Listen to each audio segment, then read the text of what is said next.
the Agile brand.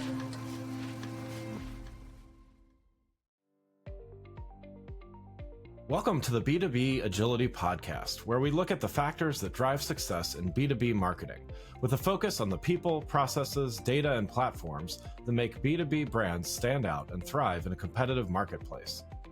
I'm your host, Greg Kihlstrom, advising Fortune 1000 brands on MarTech, marketing operations, and CX, best-selling author and speaker.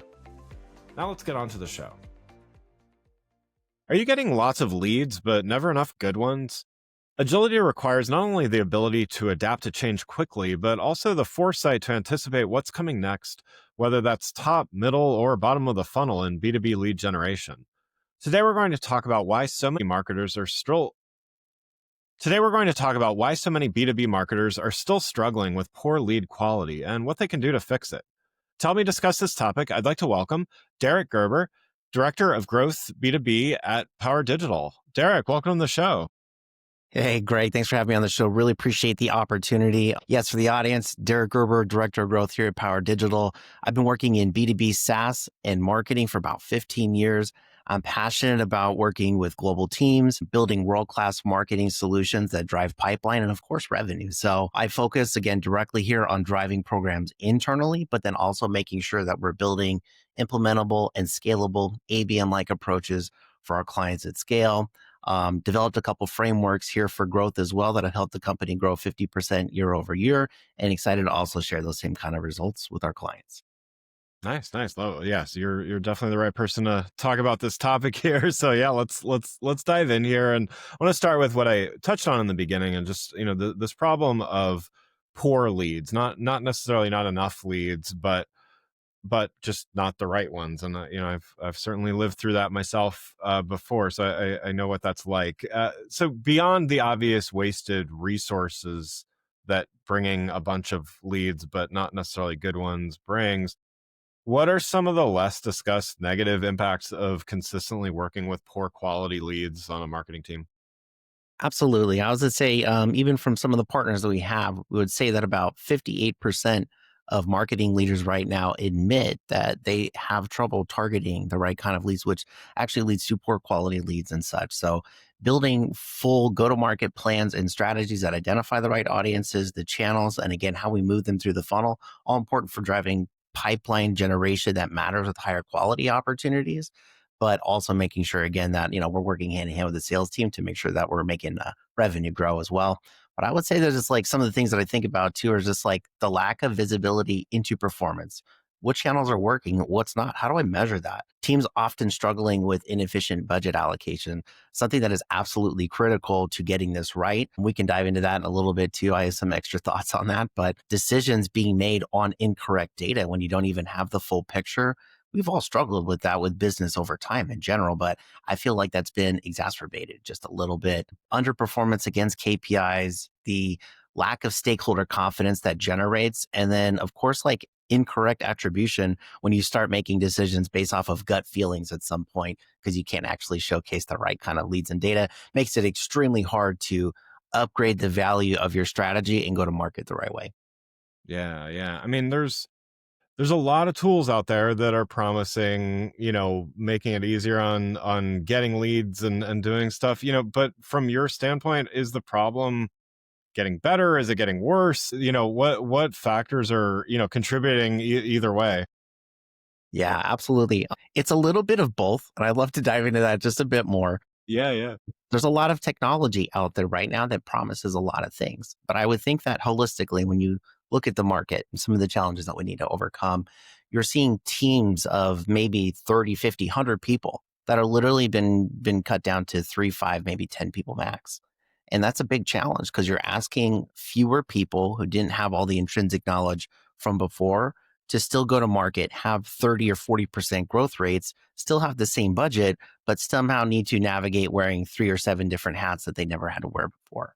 And so there's been a lot of pitches out there where, well, this technology will fill the gap and it'll solve your problem. And if maybe you sprinkle some AI on it, it'll actually help the problem. But I would say that one of the biggest contributing factors of it getting worse is the complexity of programs, because now you have tech stacks, MarTech stacks, RevOps stacks, that are $250,000, $500,000 a year with all the data analytics tools, all the AI insights that you could imagine, all sitting on top of unstructured information that's completely siloed across multiple different systems. So now you have people, I mean, who are honestly giving their best effort, good people trying to make a living, who are completely overwhelmed with the amount of technology in front of them and how to best activate it. So a lot of them still end up guessing instead of measuring properly. The level of complexity that goes into that is now way too much noise, if you would. The second part of that, too, what you just teased to, is the resource constraints. Maybe that was okay when you had a larger team and everyone could operate all those different levers together. But now, notoriously being understaffed, one of the reasons that Power Digital is also brought in is making sure that we can actually scale teams effectively like they were before. There are CFOs and CROs out there that are effectively saying you are not going to get headcount money or budget, but you can bring in a partner. And I'll say about 95% of these conversations, I'm being told, I have these amazing world-class technology solutions and tools, but I don't know how to activate them. And I don't have all the right people on staff. So how do we actually take advantage of this, get back to having a seat at the table and building confidence with the leadership team, and then showcasing this is exactly where we need to put these dollars and how we need to go to market. So I would just say, I was like, these factors aren't necessarily new things, but absolutely critical, especially for leaders that are looking to navigate a lot of different noise. And it can be a little bit painful up front, but I was gonna say, as you start to address these, you put the right roadmap together, you create some clarity for these teams, you start to rebuild that trust between sales, marketing, and leadership. So definitely pays off big in the long run. Yeah, yeah, and I mean that to your point, that trust is critical for, not only in the short term but long-term success. And you mentioned, a lot of marketers are still kind of guessing instead of measuring. Despite, to your other point, despite all of the technology and all of the platforms and all of the insights, let's call, valuable or no, like all of the insights that those platforms technically provide, how can, is there a technology solution to this though? Are there ways to better bridge online offline data, you get it, and actually get a more holistic view of things so people can get away from guessing and really start being data driven?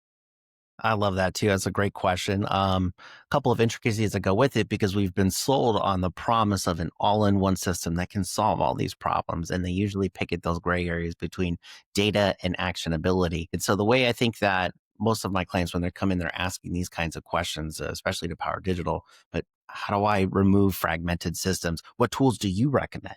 Those are the kinds of things that blow me away, because you may have again, a world-class solution and it's just not being activated right as a part of your strategy. But how do I get rid of the noise? How do we clean up data? How do we gain more confidence?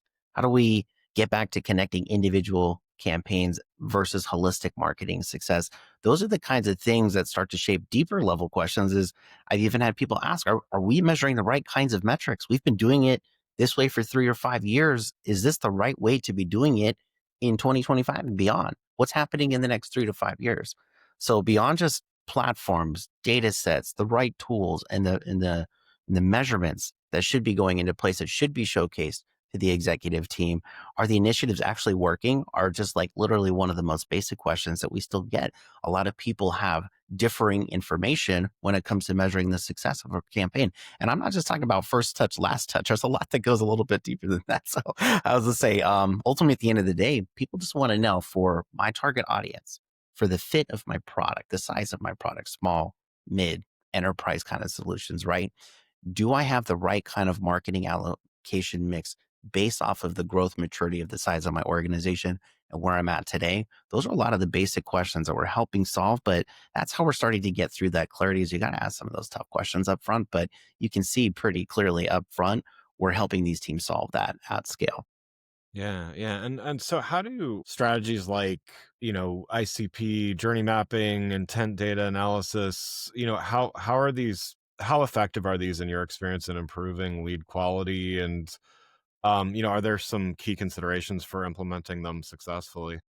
Yeah, absolutely. When it comes to building out our power methodology, if you would, for B2B and how to break into these audiences, it's always going to start with that ICP breakdown. And we have some unique partnerships and data insights that we bring to clients that they haven't seen before. But as a part of our power circuit audit process, if you would, we take a lot of time in discovery to understand who's the right audience. Have you done that homework and that full journey buyer mapping? If you haven't, we have recommendations, a way to fill that in. But essentially, what we come back with, it takes our analyst team a couple weeks to do this. We actually come back and show the intent of your ideal audience and your TAM in the last year and in the last 30 days. We then go a little bit deeper and actually showcase the ideal channels for where you should be advertising into based off of Nielsen data that we have.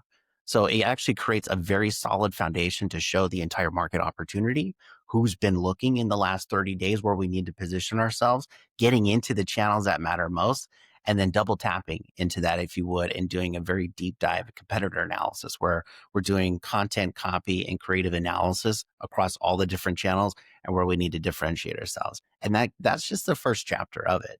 So a lot of teams don't have that documented. I would actually argue that most teams have been targeting the same audience for years, haven't thought about where to go next, or actually how to properly document that whole go-to-market sequence, if you would. So we're amazing at strategic execution and planning, but the things that we're actually probably known best for are the before and after parts of marketing, where you get really, really deep into that go-to-market strategy, the research that goes into that process, and being extremely consultative up front. Executing and, of course, world-class delivery is one part. But then again, at the end of the day, actually how you measure against that is something that we have some advanced capabilities in.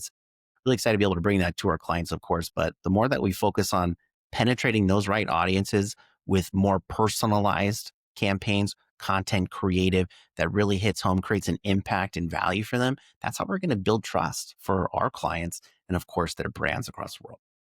Yeah, I mean that the channel focus alone, I would imagine, if so many marketers are guessing instead of measuring, and they're flooded with insights, all that stuff we've already talked about. I assume it's kind of like the spray and pray approach to channels too, right? Of just like, we don't, it's the Wanamaker quote. It's like, I know 50% of my advertising isn't working, but I don't know which 50%, right? So I would imagine that some of those exercises that you're doing, and, the research and the strategy that you bring to bear is helping to narrow the target and narrow the focus so the right dollars are being spent on the right channels, right? Yeah, absolutely. And I think that when you look at different size clients, the resources available, the ideal target market where you're trying to go, we're all trying to do the same thing. How do I most effectively, with confidence, again, take this to the executive board and say, here are the channels that our audience cares most about. Here's exactly what our personas want to see in that kind of messaging. And here's exactly how we're going to go do it. And that 1, 2, 3 game plan is missing from a lot of core strategies. I've seen clients who just run ads just for the sake of running ads. I've seen clients who create content just for the sake of running content, and they try to check that box. And then in the last couple weeks of a quarter are scrambling to get, essentially in a stressful environment, prove out their value. Here's my value to the organization. And I don't want to see that song and dance anymore. I want to create that confidence for our clients. And as they start to walk into these meeting rooms, have a different kind of conversation, up level the conversation to where we actually get the CRO and the CFO in the room going, no one's ever shown me this before. This is really exciting to see. And again, of course, we've driven some amazing results. But as I say, as we start to do this more and more and we grow, the capabilities only get better through our great partnerships. Yeah, yeah. Can you share an example maybe of how, something like a test and learn strategy improved conversion rates for a B2B client? Yeah, absolutely. Have quite a few, but a couple of software examples, if you would. I was gonna say, global leading cybersecurity client of ours, we're struggling to unify their go-to-market strategy across different regions. You had different teams, different goal sets reporting into the exec team different ways. You also had 3 different divisions across the organization who were all geared under marketing, but not necessarily talking to each other or unifying their efforts together well across paid media, content strategy, and also the branding division. So, in the past, about year and a half, if you would, focusing where we can make the greatest impact for immediate paid media campaigns, and what we were able to do a content strategy in unifying those efforts, we actually saw 133% surge in paid media qualified opportunities with an 85% increase in MQLs. And some might say that's a little bit of a vanity metric, if you would, to some, but about 70% of those turned into SQLs, which was way above the benchmark threshold that we actually had for other clients. So driving quality pipeline and revenue and opportunities coming out of that is actually best leveraged too when you're running global brand campaigns synonymously with that. So not only increasing the ability to better target these audiences, create differentiation, but also like doing those more creative activations, if you would, for elevating the brand. Spending a couple $1 million on campaigns just to make sure that we were in the right kinds of airports and the right kinds of targeted programmatic sequences. Those are all a part of like, creating that data-driven holistic marketing strategy that teams are looking for. Now, this is a global enterprise brand, but again, still dealing with the same kind of struggles and challenges. How do I target? How do I personalize, elevate the brand, and create more authority in the market? That's the 1, 2, 3 play that we put together for them as well. Yeah, love it. So what's on your radar as far as emerging technologies, trends that you're, either already adopting or keeping your eye on from a B2B lead generation perspective? Absolutely. I was going to say the three biggest areas that I see right now as to where things are trending and where they're going, where I see the most action that's going on in the market is going to be one, it's the push towards more AI driven personalization at scale.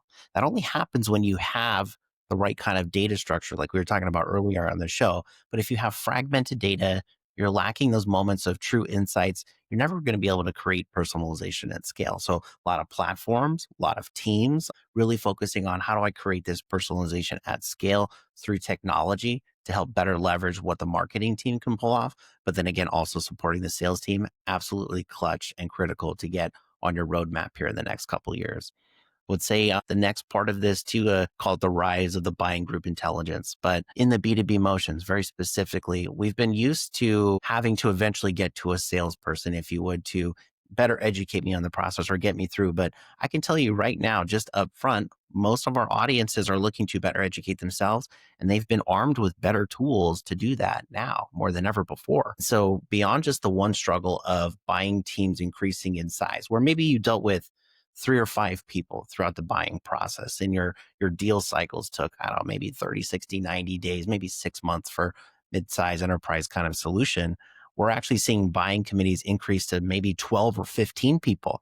And also buying cycles take longer throughout that process. And you have to convince more people who are more hidden than ever before. Yeah, So yeah. those teams who can actually create more champions internally across larger buying groups and better enable the conversation to elevate the brand into being those top 2 or 3 considerations, like I like to say, they're the ones who are winning. So think about the bigger, longer game. How are you going to make an impact at scale like that when they're more self-educated and have more resources than ever before?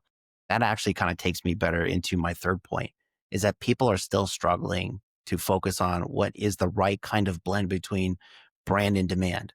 Now, I would just tell you right here up front, you can quote me on this, but 81% of B2B buyers who chose a solution in the end knew about the brand from the start. But yet, every single conversation that we go into, I'm talking to a lot of leaders that, again, effectively are looking to drive performance for the organization, but are way too short minded. And there's how do I drive a lead today and forget any of this other stuff that I can't measure or understand? And there's a business case to be had there because those teams, like when they look to us here at Power, we can explain the value of demand generation, ABM, and then also brand campaigns as well. We have advanced data scientists here internally across our data intelligence division. But ideally, if you could put in the right kind of measurement and showcase the lift of your brand and how this effectively puts brands top of mind while building that relationship with those larger buying committees, that is going to 3x your ability to make that short list at the end. And sometimes I'm asked again, like, how do I actually improve the effectiveness of my brand awareness if I can't get budget? How do I effectively reach this audience and do personalization, but then, hit these short-term goals if these things take time? It's like, it is always the same ball of yarn that we're trying to untangle for these clients. So it's something that I feel like that we effectively do, but as marketers, that I want you to hear, like, you're not just judged by MQLs. There has to be pipeline and real revenue that comes out of it at the end.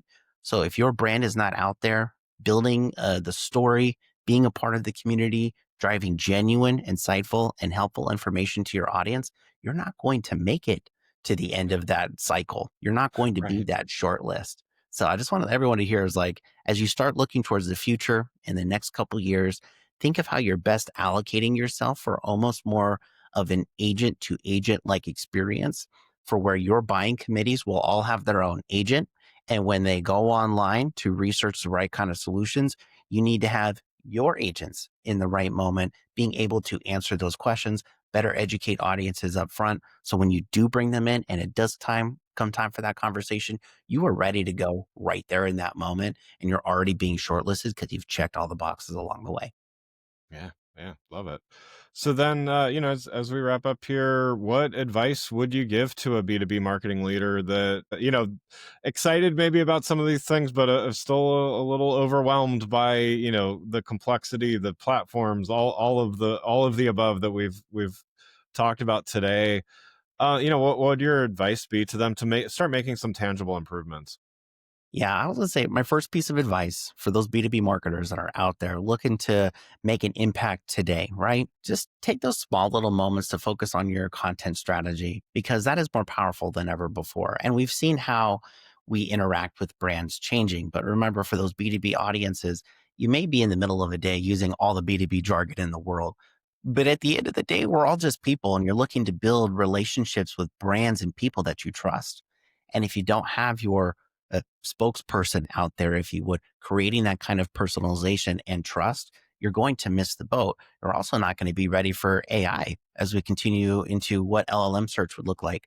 So, again, from an SEO, a content perspective, the mediums in which we communicate, short form video content, 600% more likely to convert. What have you done to verticalize the impact of your work and really focus in on each one of your TAM niches? Like, that's a powerful place to be that can make a ton of impact for you. So don't be generic, don't be general, be ultra focused in those great little moments. That's a great way to build your brand and trust. I'd also say here too is just kind of thinking ahead, like when you're asking yourself the right kinds of questions in the room, right? The most costly mistakes that I see is thinking about you can't just lead with feature rich components and hoping that is the thing that creates your differentiation. You need to be thinking about your audience who's waking up and going, how can you solve my problem? Can you communicate that effectively and clearly and consistently? And that's the thing that I think a lot of teams miss. So as you start thinking about how do I get away from trying to just advertise a feature into what does this product mean for me in the next 30, 60, 90 days? What's the kind of impact is it going to have on me personally and also for the team? Now you're going to start to see the reality of those outcomes as you start to communicate better and you focus on business leaders who are focused on tangible outcomes, but like also, again, your ability to affect maybe better pipeline revenue as well. So let's just say as you start to think about those things, don't be generic, don't be too high level, but again, start with the true business value of why you're doing what you're doing. Focus on building that personalized connection down into each TAM, and then start focusing on each one of the buying committees level of influence throughout that process. And if you can hit those different check boxes along the way, you'll eliminate millions of dollars worth of wasted ad budget. You'll eliminate the mess that you've created of just trying to create content for the Yeah, sake of creating content, but you'll also make sure that you're driving a much more impactful funnel. love it. Well, Derek, thanks so much for joining today and sharing your insights. One last question for you before we wrap up. What do you do to stay agile in your role, and how do you find a way to do it consistently? Greg, thanks so much for having me on the show. Absolute honor, pleasure to be here. If anyone wants to reach out to me directly on LinkedIn, I'm always there, or you can visit www.powerdigital.com to learn more. But for me, staying agile, really, I would just like summarize it into two habits that I have. So, first, I take time every week to block out time for myself and then reassess what is happening within the landscape and do the strategies that we use internally also click for our clients as well. Things are advancing faster than ever before and it's not going to be so much about people fear mongering about how AI is going to take my job, but you need to think about how you're AI ready. And are your strategies doing those core critical movements here in the next couple years that get you ready for more of that agent to agent like communication, like we've talked about in the future? That's how you know you're going to put yourself in the right spot. But again, zoom out. Don't do the same playbook from last year. You need to think about how your playbook will evolve over the next couple years Secondly, staying agile. We're really, really big on testing and learning here with our frameworks. Sometimes teams can struggle with having that communication internally, but it's good to set aside some budget, some frameworks, and some structuring that give you the freedom and flexibility to go and try new channels, try new, more creative campaigns that make an impact and make your brand extremely rememberable while elevating thought leadership. Those are going to be the ways that you're going to be able to find that right blend between demand generation and brand campaign performance. And so staying agile, again, watching out for that technology, but making sure that we're always testing and learning new opportunities. That's the way to win the game here in 2025 and beyond for B2B marketers. Well, again, I'd like to thank Derek Gerber, Director of Growth B2B at Power Digital, for joining the show. You can learn more about Derek and Power Digital by following the links in the show notes. Thanks again for listening to the B2B Agility podcast. If you enjoyed the show, please take a minute to subscribe and leave us a rating so that others can find the show more easily. You can access more episodes of the show at www.b2bagility.com. That's b2bagility.com. While you're there, check out my series of best-selling Agile brand guides covering a wide variety of marketing technology topics, or you can search for Greg Kihlstrom on Amazon. Until next time, stay focused and stay agile. The Agile brand.